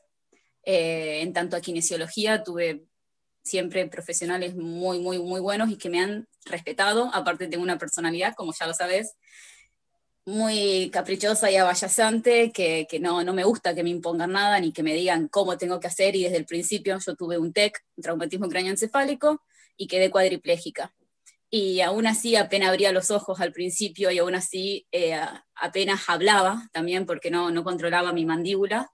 Eh, y, y aún así daba órdenes, soy muy mandona y daba órdenes todo el tiempo, y por ahí hay mucha gente que les molesta, porque sí, he tenido gente en el equipo médico, porque vos no te atienden solamente el kinesiólogo, sino que te atiende todo un equipo muy grande, con los cuales tienen que conciliar entre sí, y con respecto a mí había muchas discusiones porque, bueno, justamente por mi personalidad que no acataba órdenes, sino que buscaba a discutir, y buscaba a decir, bueno, no, esto, si vos querés que sea así, pero también hagamos esto porque yo creo que esto también puede ser así. Y después tuve terapeutas también que se dan cuenta que yo funciono con la provocación, que yo funciono con el, no podés vos hacer eso, así que puedo. Bueno, mostrame entonces si podés. Entonces, así, como que y no funciono con el apaño tampoco. Y hay terapeutas también que buscan apañarte, a tratarte como en una cajita de cristal, y obviamente siempre depende de las personalidades. Este es mi caso. También tuve gente en los equipos médicos que han sido muy violentos, porque yo creo que muchas veces se olvidan que no sos solo una lesión, que no sos solo una cabeza rota o una pierna renga o un brazo que no se mueve, sino que sos una persona que ya tenía una historia, en mi caso, que ya tenía una vida, que esa vida se rompió, que ya no existía y que tenías que volver a hacer una vida, y que era obvio, como todo trauma, que lleva su tiempo y que cuesta volver a a adaptarte a esta nueva vida, a este nuevo cuerpo, y que entonces que hay que tener mucho cuidado con las palabras, mucho cuidado cómo vos transmitís, porque no es lo mismo que a vos te digan, che, no, o sea, no vas a caminar, no vas a volver a caminar nunca más. Así que te digan, no, mirá, como tenía terapeutas que me decían, no, mirá, tranquila, changa, relajá, vamos de a poquito, como que te lo dibujen, no que te mientan. Mentir no es bueno, pero sí que traten de como hacerte un colchoncito de algodón, básicamente, para que el impacto no sea tan fuerte, porque vos nunca sabés cómo está anímicamente, psicológicamente esa otra persona, el paciente en este caso. A mí el impacto de que una persona me diga, no, vos no vas a volver a caminar nunca más, acostumbrate a esto, empezá a mirarte, volvé al psicólogo, testables palabras, volvé al psicólogo, y acostumbrate a verte en el espejo así. Y yo, bueno, justamente por mi personalidad me reí en la cara de esa persona, muy mal educado de mi parte, pero fue mi mecanismo de defensa, y le dije, vos no sabes nada. Y agarré en la silla de rueda y salí y le digo a mi mamá, abrime la puerta que yo me voy. Y me fui. Y mi mamá tuvo que volver a entrar, y de ese día quedó asentado, la paciente y la madre se niegan a aceptar el diagnóstico. Y entonces es como, sí, yo entiendo que cuesta aceptar esas cuestiones, pero creo que hay maneras de decirlos para que el impacto no sea tan grande. ¿Por qué? Porque tuve compañeros que recibieron el mismo diagnóstico y automáticamente dejaron la rehabilitación. Cuando tenían una lesión que nada que ver que después charlando con los terapeutas eran lesiones que quizás si seguían, podían llegar a obtener una mayor calidad, digamos, en su funcionalidad. Uh-huh. Y a mí eso me incentivó a no hacerle la contra a esa persona y a demostrarle que yo sí iba a poder. Pero bueno, es eso, es como que es muy fuerte el impacto de las palabras y jode mucho a veces de las maneras. Hay maneras y maneras. Pero bueno, no todas las personas entienden que vos no sos solamente una silla de rueda o un bastón. Sí, exactamente un poco, bueno, lo que vos decís, la forma de comunicar, ¿sí?, que tenemos los profesionales de la salud, para poder, bueno, informar sobre lo que le sucede al paciente, informar sobre el pronóstico, y cómo tratar de acompañar al paciente y establecer objetivos, como yo les decía antes, que sean reales, ¿sí?, que sean alcanzables en el corto plazo, ¿sí?, y que quizás, supongamos en la marcha, que es uno de los grandes objetivos que tienen la mayoría de los pacientes, nosotros creamos o no, que en definitiva nunca tampoco lo sabemos, porque no tenemos la bola de cristal y sabemos que el sistema nervioso, nada en medicina y en la ciencia de la salud es exacto. Nosotros en realidad no lo sabemos, más allá de que pensemos o tengamos varios indicadores que nos hagan pensar que sí o que no. Quizás no es momento de hablar de si sí o si no. Quizás es momento uno puede llevar al paciente y decir, bueno, tu objetivo es caminar, bien, bueno, para poder llegar a esto tenemos que empezar por acá, por acá, por acá, y después vemos qué sucede. Bueno, ir consensuando esos objetivos a corto plazo para que la caída o el impacto, en el caso de que no lo logre, no sea tan grande. Y para también poder manejar las ansiedades del paciente, la frustración, y que el paciente no termine, renunciando a ese deseo y ese objetivo. Me parece importante la forma en que comunicamos. Uh-huh. Tal cual, y dejar de lado los egos profesionales también, porque cuando trabajás con tanta gente y el equipo tiene que ser interdisciplinario y tienen que consensuar, porque vos no estás con un solo kinesiólogo o un fisiatra, vos tenés 2, 3 médicos, 2, 3 neurólogos, porque generalmente, más que nada al principio sucede así, y entonces eso es como mucha gente también me ha pasado, que gente en tanto al ego profesional no me ha querido indicar que había otro tipo de tratamientos, como el caso del Botox, hasta que un kinesiólogo, mi kinesiólogo del agua en ese momento, mi querido Mandy Coponi, me ha indicado de otras chances, me ha comentado, y así es, bueno, así como termino con vos, básicamente. Uh-huh. Esa fue mi mayor tragedia. Sí, me parece quería Perdón que rescatar. interrumpa. Sí, Catalina preguntó en el chat hace cuánto tiempo fue el accidente. Lo mío no fue un accidente, fue un incidente. Yo recibí un botellazo en la cabeza y fue un 27 de octubre del 2016. O sea que este año, ahora este mes, se 4 cumplen años. 4 años. Sí, me quería rescatar un poco eso que dijiste vos, los egos profesionales, y como yo les decía antes, nuestro trabajo es brindarle todas las herramientas para que la persona vuelva a recuperar su vida y a tener la mejor calidad de vida. Y si quizás la herramienta que considero que es la más adecuada, que la pueda ayudar, no la puedo llevar a cabo yo, porque no tengo los conocimientos, porque no es mi área, ¿sí? Bueno, lo tengo que derivar o tengo que llamar y hacer una interconsulta con el profesional que sea, ¿sí? Y tengo que poder eso, brindarle al paciente en cada momento lo que necesita. Y no, o incluso, porque me ha pasado con otras experiencias, pacientes que no tienen interés, pacientes que ya no quieren mejorar, no quieren más. Listo, tengo que respetar también ese deseo, y no tienen ganas de esforzarse, y bueno, es su decisión. Y a veces los egos profesionales hacen que uno no pueda con eso. ¿Por qué? Porque ese ego hace que piense que es un error nuestro o una falla nuestra. Y no, es la decisión del paciente. ¿Sí? Nosotros, al corrernos de ese lugar de superioridad, ¿sí? Nosotros no somos más que una herramienta en el proceso de recuperación también de ese paciente. Y nosotros tenemos que consensuar y estar a la par y acompañarlo, ¿sí? Ese es nuestro trabajo y esa es la profesión que elegimos, ¿sí? Y aquel que no lo pueda entender así me parece que no debería ejercerlo, ¿sí? Porque podría generar un daño en muchas personas. Y si uno piensa, si a mí me toca, a mí o a cualquiera de mis seres queridos, la verdad que no quisiera que suceda eso, ¿sí? Entonces, entendamos que estamos trabajando con personas y con la vida de las personas, no con números o con un músculo o con, no sé, algo mucho más reduccionista, ¿sí? Entonces, me parece que tenemos que empezar a pararnos de ese lugar y de esa manera vamos a entender diferente a todo lo que es Aparte también la intervención.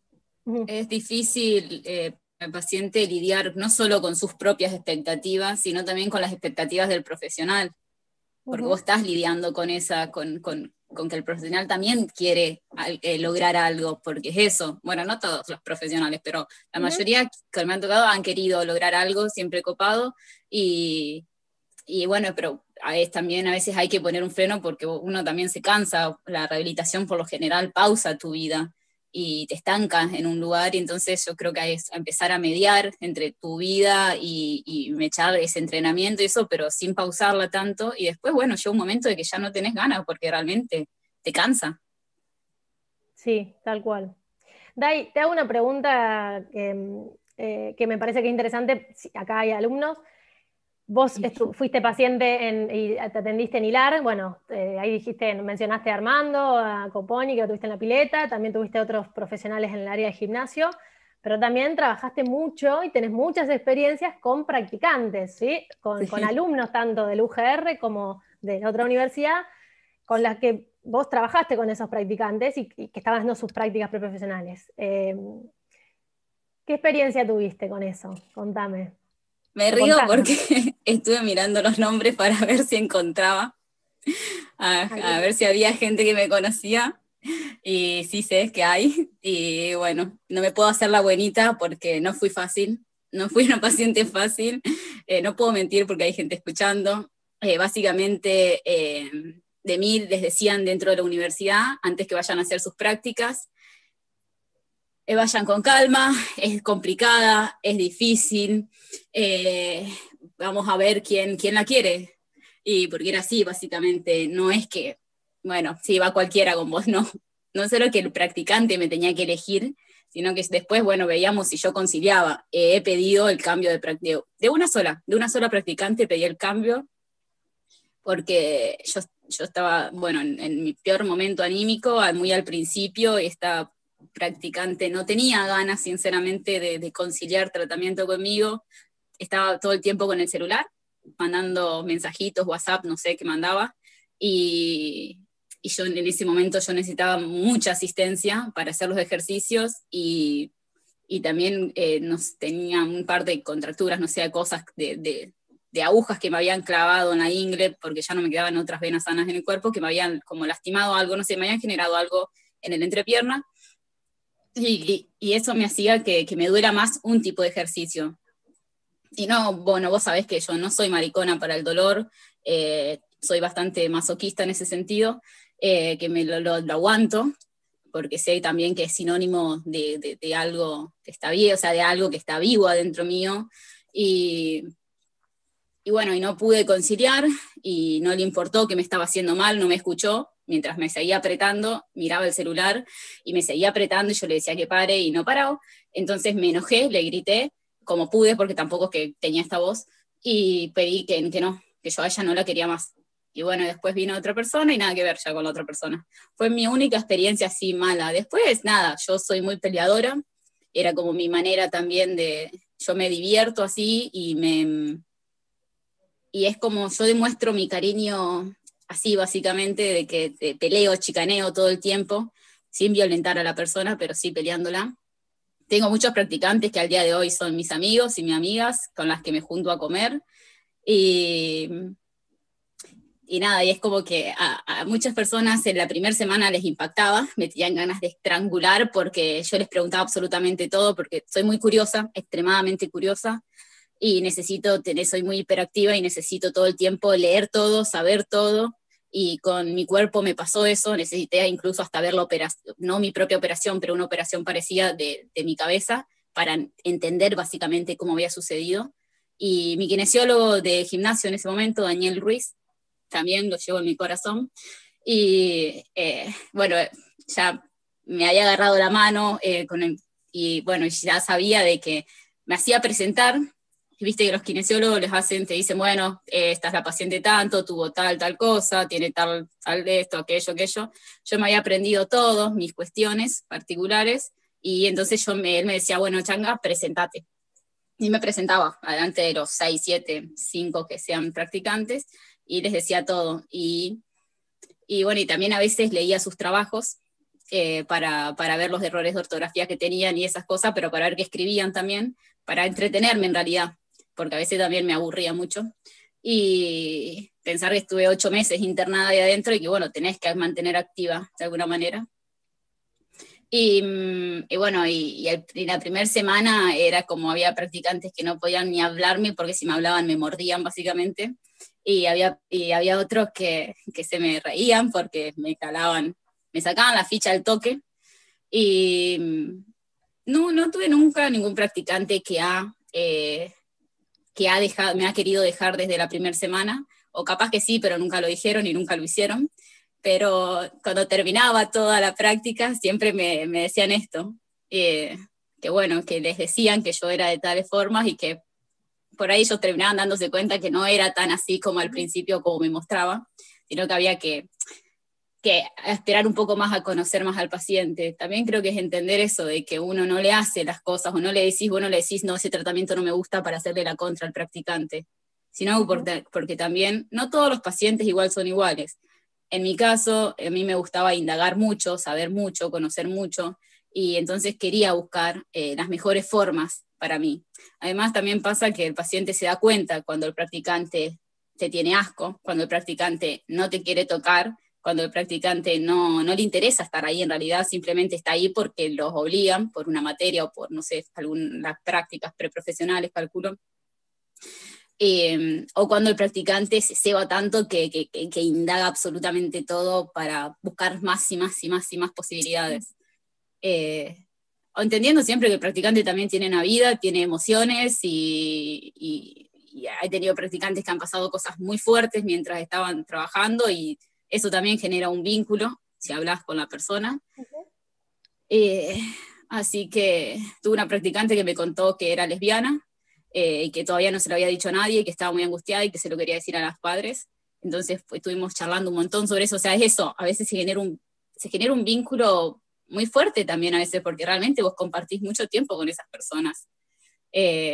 A veces también cansa. Ustedes tienen 3 meses de prácticas, pero hay otra universidad que tiene un mes, entonces eso realmente te agota, que te lleva una semana, 2 semanas acostumbrarte a una persona, a las 2 semanas ya se termina yendo después, y es como que eso también tiene un costo emocional. Tal cual. Me parecía interesante, bueno, ya lo hemos charlado nosotras en otro momento sobre esto, pero me parecía que bueno, que te escuchen, porque, bueno, me pasó también en el momento que uno era practicante, uno, bueno, tiene la cabeza en su práctica y está pensando en su momento de la carrera, y bueno, de vuelta, tenemos personas del otro lado.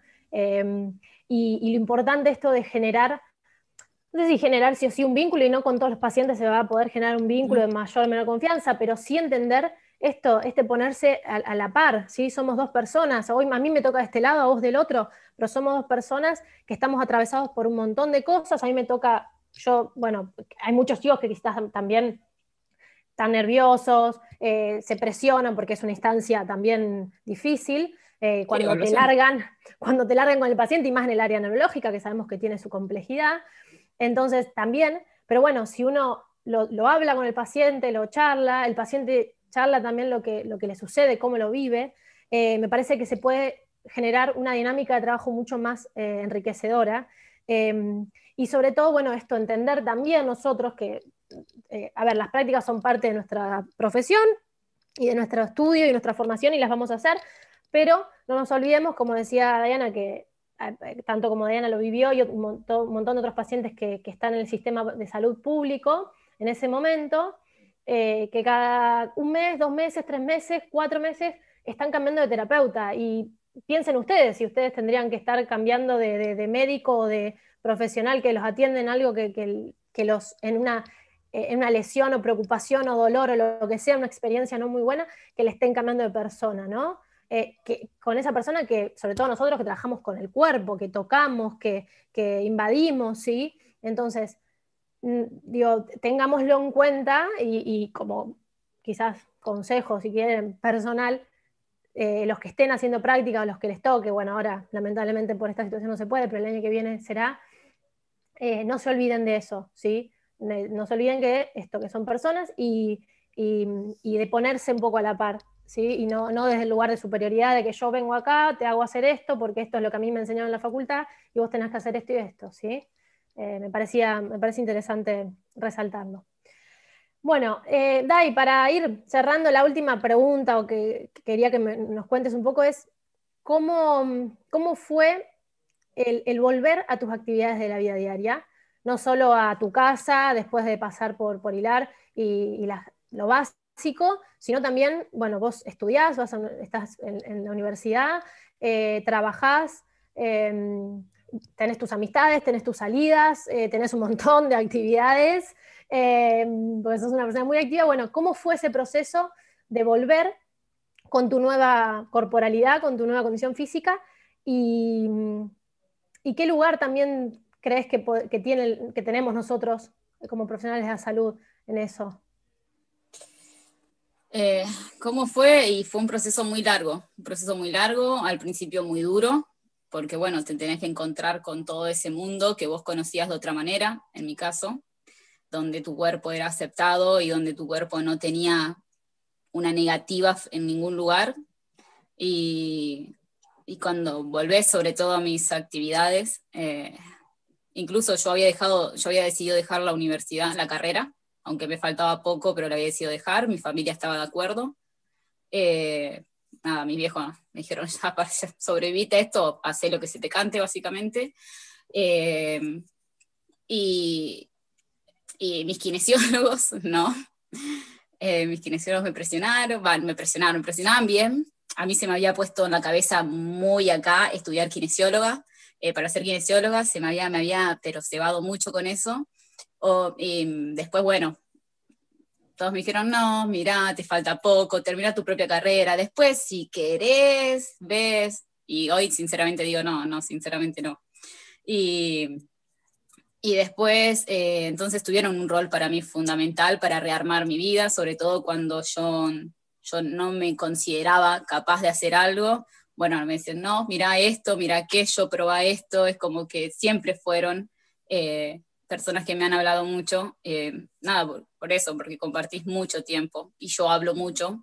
Entonces, para mí era fundamental, para mí fueron fundamentales los kinesiólogos.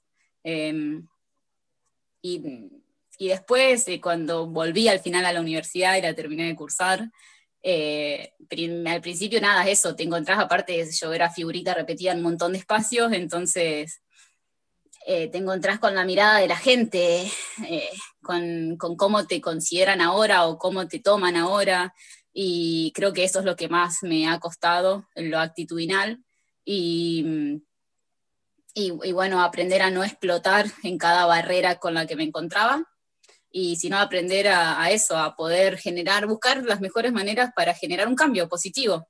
En la universidad empezamos con proyectos de investigación y donde no había un baño accesible, se hizo un baño accesible, donde no se consideraban ciertas cuestiones por el piso, por las aulas, bueno, se empezaron a considerar, no por ser la primera estudiante con discapacidad, pero sí quizás la primer rompequinotos. Entonces, nada, creo que es un proceso muy duro, pero al principio, después ya está, después ya te acostumbras, es tu vida y ya fue.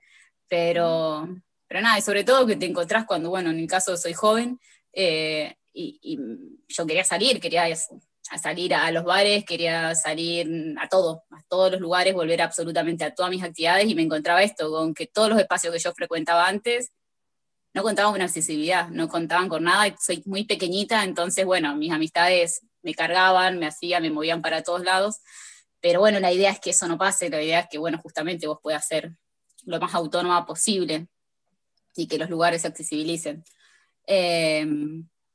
Y nada, es como que a mí yo no soporté quedarme en el lugar de la lástima, y a que me digan, ay, bueno, pobre. Entonces yo al contrario decidí romper con esas cuestiones, sobre todo dentro de mi propia familia y entorno, y soy una renga maldita, o una maldita lisiada, y mis hermanos me dicen así, o punto y coma. Y eso, tengo mucho humor negro, o humor ácido, y es lo que a mí me alimenta, y me encanta hacer sentir incómoda a la gente, en el buen sentido, sobre todo cuando se dan vuelta en la calle y me quedan mirando, les pregunto si quieren un autógrafo, porque realmente incomoda, porque jode un toque. Y nada, es como que a mí lo que más me salvó de todo esto, por así decirlo, es convertir mi identidad en lucha, mi nueva identidad disca en lucha, en militancia por mis derechos, en militancia por la accesibilidad, aprovechando la llegada que tenía a los medios de comunicación por lo conocido que fue mi caso. Entonces eso, quise aprovechar eso, y no porque yo era la identidad conocida o más conocida para los medios, pero atrás mío hay un montón y a mi entorno hay un montón de gente como yo, con mis compañeros con distintas discapacidades que también padecen todas las cuestiones de la falta de accesibilidad. Entonces a mí me interesaba luchar por eso, luchar por nuestro colectivo. Así, bueno, formamos organizaciones y así un montón de cosas. Bueno, nada, me parece recontra atractivo todo lo que vos contás, y en base a eso, yo hay algo que, sobre todo, bueno, con tu experiencia, con la experiencia de otros pacientes, que justo, nada, por cuestiones de la vida me ha tocado, o me toca hoy trabajar con pacientes que me han hecho aprender muchísimo, con historias de vida muy complejas que me han desestructurado y ha hecho salir de esa, a veces, del ideal y de lo que solo decían los libros y yo aprendí en los libros, ¿sí? Y algo que me gustaría transmitir también es que dejemos de ver a la persona con una discapacidad, con una condición física diferente, como un enfermo, ¿sí? No es un enfermo. Una persona que tiene, a partir de una lesión física, una lesión orgánica, ¿sí? Tiene una condición de movimiento o de corporalidad distinta, pero eso no lo hace ser una persona enferma, no lo hace ser una persona que se salga de la regla, no lo hace ser una persona que solo necesite rehabilitarse, ¿sí? Y que su vida pase por la rehabilitación, sino que me parece que el laburo nuestro es, como les decía, devolverle la independencia al paciente, de la forma que sea, permitirle esto, la inclusión a la vida, ¿sí? El volver a sus actividades, y que nosotros, nuestra terapéutica no es solamente en el consultorio, ¿sí? Nosotros no trabajamos solo dentro de 4 paredes con un par de elementos y trabajando patrones de movimientos ideales con biomecánica, etcétera, ¿sí? Por supuesto que eso es base de nuestros conocimientos, pero como les decía, estamos trabajando con las funciones, con la participación social, con la vida del paciente y con su entorno, su familia. Entonces nosotros también no necesitamos solo que el paciente venga a nuestro consultorio, también podemos intervenir en lo que sea en el hogar, las necesidades que tenga el paciente en su casa para hacer para bañarse, para cambiarse, para comer, en cómo ese paciente va a ir a la universidad, como es el caso de Diana, en cómo ese paciente va a trabajar, en cómo ese paciente va a ir a un bar a tomarse una cerveza, ¿sí? O si es un paciente que quizás no puede hacer todo esto de forma independiente, bueno, cómo su familia, su entorno, sus personas van a funcionar de ahora en más con esta nueva realidad, ¿sí? Que no es anormal, no es atípica, ¿sí?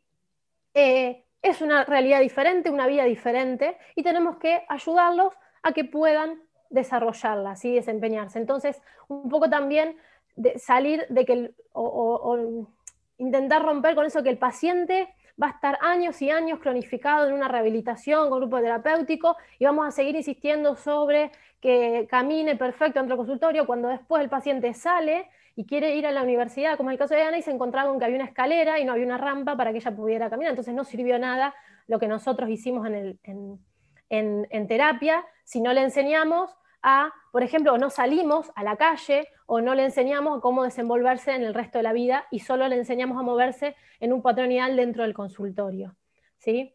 Me parece importante destacar eso y nada, como ejemplo para terminar, hoy, bueno, no sé si voy a contar más una intimidad, pero hoy en día, por ejemplo, yo con Diana vengo trabajando hace un tiempo, ahora no estamos, por ejemplo, hoy en día trabajando en el día a día con una sistematización de terapia, porque por diferentes motivos Dai tiene otras prioridades en este momento, que tiene que ocuparse, que está trabajando, yo la acompaño desde otro lugar, y cuando sea el momento volveremos, ¿sí? Pero no quiere decir que no sigamos trabajando, desde otro lugar, desde la contención, desde el consejo, bueno, cuando podemos, en algunos momentos nos vemos, también por el contexto social y sanitario, ella tiene que cuidarse. Entonces, bueno, buscar la manera, y no es salir de la estructura de que solo trabajamos como kinesiólogos y solo en movimiento y adentro de un consultorio, ¿sí? Nosotros trabajamos con función, trabajamos con personas. Por supuesto que no vamos a invadir el campo profesional de otros profesionales, por supuesto, pero bueno, si no, a lo contrario, es trabajar interdisciplinariamente con otros profesionales para formar un equipo y ser un sostén y una herramienta para que la persona vuelva a recuperar su calidad de vida y a desenvolverse de la mejor manera que puede, la manera más eficiente en su día a día, ¿sí? Porque no es un enfermo, es una persona con una discapacidad, con una nueva capacidad física, ¿sí? Bueno, me parece que Contales ya... también que me bulineás y me empujás.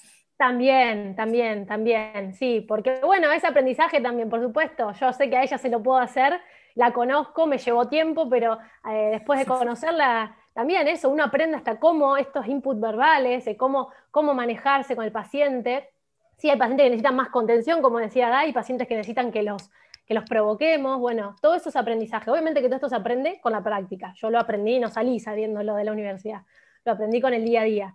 Pero bueno, me parece interesante traerles este relato y contarles también desde la experiencia nuestra cómo es la realidad en el trabajo nuestro, ¿sí?